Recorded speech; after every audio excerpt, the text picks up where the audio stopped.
নমস্কার বন্ধুগণ, আজ 19শে জুলাই 2023 সাল। আজকে আমরা মার্কেটের সিচুয়েশন, ওভারঅল যে প্যাটার্ন, ওভারঅল যে সেন্টিমেন্ট, ওভারঅল যে মার্কেটের প্রবণতা, সেগুলো দেখার জন্য চলে এসেছি আর একবার আপনাদের কাছে। তো দেখুন, ইউএস বিক্স একদম নিচের স্তরে কনসলিডেট করছে, একদম সাইডওয়েজ মুভমেন্ট দেখাচ্ছে। সুতরাং এখান থেকে ভয়ের কোনো বাতাবরণ কিন্তু এখনো তৈরি হয়নি।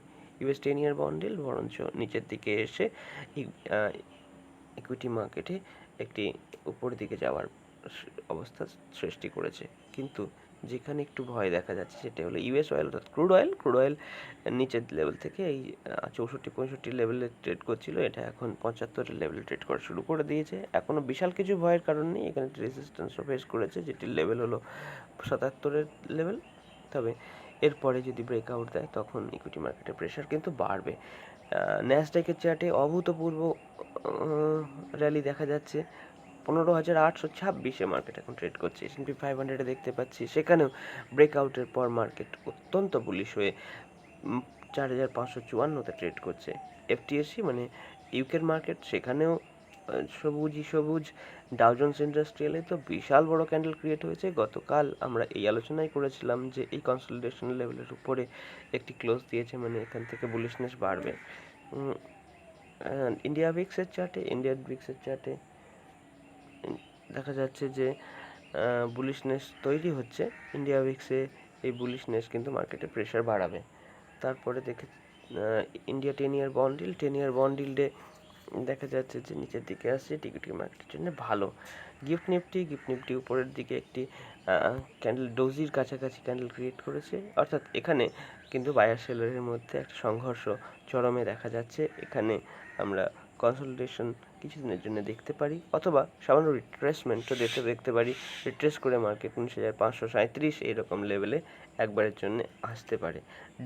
ডলার ইন্ডেক্সে একটা দুর্দান্ত পতন ঘটেছিল, কিন্তু সেই পরিপ্রেক্ষিতে ইউএসডি আইএনআর কিন্তু নিচের দিকে আসেনি। ডলার ইন্ডেক্সের রেপ্লিকা কিন্তু ইউএসডি আইএনআর হয়নি, অর্থাৎ এখানে বোঝা যাচ্ছে ইউএসডি উইক হলেও ইউএসডি আইএনআর উইক হয়নি, অর্থাৎ ইন্ডিয়ান রুপি সেই হারেই উইক হয়েছে। অর্থাৎ ইন্ডিয়ান মার্কেট থেকে কিছু টাকা বেরিয়ে গেছে, যেটি স্বাভাবিক, কারণ ইন্ডিয়ান মার্কেট একদম টপ লেভেলে রয়েছে।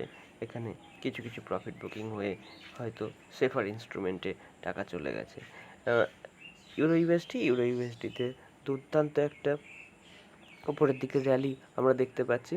তবে র্যালি এসে এখানে 3-4 দিনের জন্য কনসলিডেট করছে, এরপরে আবার হয়তো একটি ব্রেকআউট আসতে পারে, একটু নজরে রাখতে হবে। বল্টিক ড্রাই ইন্ডেক্স কনসলিডেট করছে, এখানেও বিশেষ কিছু উন্নতি বা অবনতি ঘটেনি। বিটকয়েনের চার্টে একটা পোল্যান্ড ফ্ল্যাগের একটা এক্সটেন্সিভ প্যাটার্ন ক্রিয়েট হচ্ছে, অনেক বড় এই প্যাটার্ন ক্রিয়েট হচ্ছে। এখানে একটা ব্রেকআউট আসলে তারপরে আমরা দেখতে পাবো আরেকটি সুন্দর র্যালি। ইথেরিয়ামের চার্টে পোল্যান্ড ফ্ল্যাগ প্যাটার্ন ক্রিয়েট হয়েছিল, তার টার্গেট মোটামুটি আমাদেরকে হিট করিয়ে দিয়েছে যখন মার্কেটে 1997 বা 2000-এ পৌঁছেছিল। তারপরে মার্কেট আরেকবার নিচে এসেছে। এইখানে কনসলিডেশন জোনের, এখানে আমরা অ্যাকুমুলেশন জোনও বলতে পারি, 1842-এর কাছাকাছি। সেখানে মার্কেটকে পেয়ে গেলে আমরা আরেকবারের জন্য লং করতে পারি।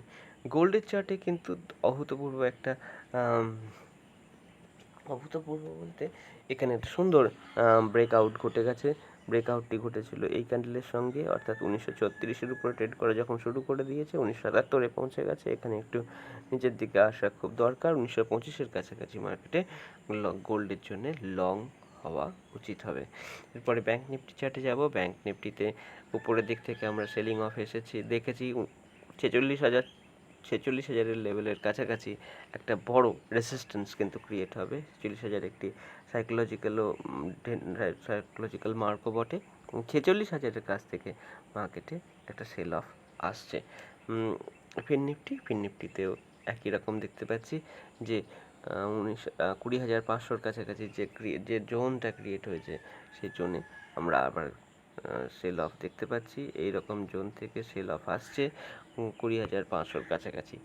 যাই হোক, এখানে মার্কেট যথেষ্ট র্যালি দিয়েছে, এখানে একটু মার্কেটের অধিকারে পড়ে যে একটু কনসলিডেট করবে। শেষে নিফটির চার্টে যাব, নিফটিতেও তাই একটা রেড ক্যান্ডেল ক্রিয়েট হয়েছে, কিন্তু ভয়ের কিছু নেই, একটু নিচের দিকে আসতে দিতে হবে। অ্যাকোমোডেশন জোন এখানে আবার নতুন করে তৈরি হবে 19,500-র কাছাকাছি, তাহলে 19,500-র কাছাকাছি মার্কেট এলে অ্যাকুমুলেট করা শুরু করা যাবে।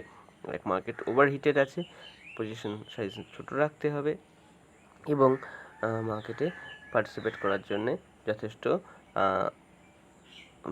ব্যাকআপ রাখতে হবে, কারণ মার্কেট এখান থেকে একটি কারেকশন দিয়ে যদি 16,800 পর্যন্ত আসে, অবাক হওয়ার কিছু নেই। তবে 16,800 পর্যন্ত সম্ভবত আসবে না, 18,200, 300, 18,300 এইরকম লেভেল পর্যন্ত মার্কেট একটা কারেকশন অবশ্যই দেখাতে পারে। অনেকটা র্যালি নিয়েছে। যাই হোক, এই পর্যন্তই থাকলো আজকের জন্য। আপনারা সাবধানে ট্রেড করুন। আপনাদের কাজ ভালো লাগলে আপনারা চ্যানেলটি সাবস্ক্রাইব এবং ভিডিওটি লাইক করে দেবেন। ডেসক্রিপশন বক্সে দেওয়া লিঙ্ক থেকে আপনারা ডিম্যাট অ্যাকাউন্ট খুলতে পারবেন। ধন্যবাদ।